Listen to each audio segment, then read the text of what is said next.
আজকে খুব অল্প সময়ে মোমো বানাবো। মোমো বানানোর রেসিপি এই তো। এখানে আমি আটা নিয়েছি, আমার বাসায় আজকে ময়দা ছিল না। আটা নিয়েছি, একটু লবণ দিলাম, এই যে তেল দিয়ে আমি ডোটা তৈরি করার জন্য এখানে সব রেডি করে নিচ্ছি। এই তো একটু গরম পানি দিয়ে এটাকে মেখে মথে আমি 15 মিনিট রেস্ট দিব এটাকে। সে খুব ভালো করে এটাকে মথে নিতে হবে, যেহেতু আমি একটা ডো তৈরি করব সেজন্য। এই তো আমি এখানে এটা মুথে নিচ্ছি, একটু গরম পানি দিচ্ছি। এটা ঠান্ডা পানি দিয়েও বানানো যায়, যে যেরকম করে বানাইতে চান বানাইতে পারবেন, কোনো প্রবলেম নেই। এই তো ডোটা রেডি হয়ে গেছে, এটাকে আমি এখন 15 মিনিটের জন্য রেস্টে দিয়ে দিলাম। 15 মিনিট পরে এটাকে আমি নিয়ে করব। এখানে আমি একটা ফ্রাই প্যানে তেল গরম দিচ্ছি। এটা তেল অলরেডি গরম হয়ে গেছে। আমি যেই জিনিসগুলো এখানে নিয়ে এসেছি সেটা এই যে মুরগির কিমা মাংস। মুরগির মাংসের গাজরটাকে কুচি কুচি করে কেটে নিয়েছি, ধনিয়া পাতা, তারপরে আপনার পেঁয়াজ কুচি, তারপরে কাঁচামরিচ কুচি, তারপরে এখানে একটু সামান্য আদা রসুন বাটা, অল্প একটু, খুবই কম। এই কয়েকটা উপকরণ আমি খুব ভালোভাবে মেখে নিব। লবণ দিচ্ছি, তারপরে আমি এখানে একটু জিরার গুঁড়া দিব। অনেকে জিরা খেতে পছন্দ করেন না, অনেকে আবার করেন। জিরার গুঁড়া, তারপর এখানে জিরা, গোলমরিচের গুঁড়া, সাদা গোলমরিচ যেটা আছে সেটাকে গুঁড়া করা হয়েছে একসাথে। সেটা আমি এটা খুব ভালোভাবে মুথে নিব, মানে মেখে নিব। আর ওই যে ফ্রাই প্যানে যে তেল গরম দিছি সেটা এই জন্যই দেওয়া হয়েছে, এখানেই দিব। খুব ভালো একটা স্মেল আসে তেলটা গরম করে দিলে।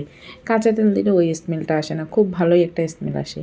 তো এটা আমি খুব ভালোভাবে মেখে নিব, যেহেতু আমি এটা পুর তৈরি করতেছি সেজন্য।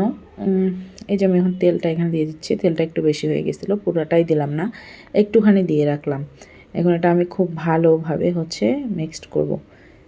অনেকেই আরও অনেক কিছু দিয়েই খান, মশলা বিভিন্ন ধরনের। আমি অত কিছু দিই না, আমি শুধু জিরা আর হালকা গোলমরিচের গুঁড়াটা দিই।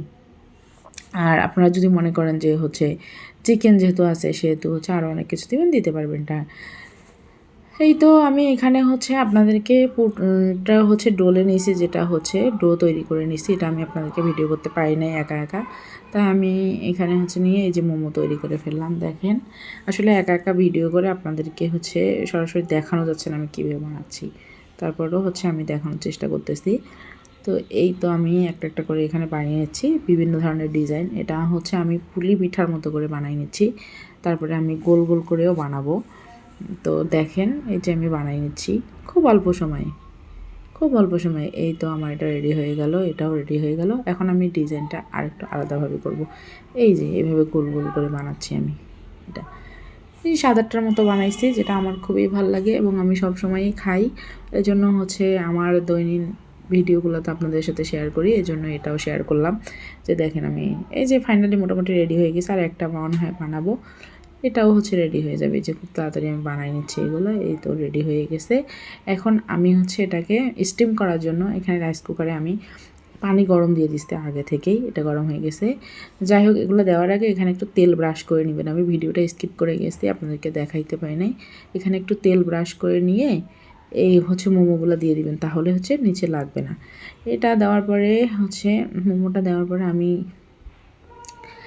এই তো মোমোগুলো দিয়ে দিছি এখানে। এই যে দেখেন কত সুন্দর করে ঢাকনা দিয়ে দিলাম। এটা 20 মিনিটের মতো লাগবে, 15 থেকে 20 মিনিটের পরে। এই যে আমি 15 মিনিটের আগেই তুলে দেখছি, এটা খুব ভালোভাবে কুক হয়ে গেছে। আর একটু হয়ে গেলেই হয়ে যাবে। এই তো এটাকে আমি এখন খুব ভালোভাবে কুক হয়ে গেছে, এটাকে আমি এখন নামাই নেব। এই তো এটা হয়ে গেছে, নিয়ে ফেলবো। এই তো দেখেন ফাইনালি, এই যে লুক, ফাইনালি এটা খুবই সুন্দর লাগতেছে না?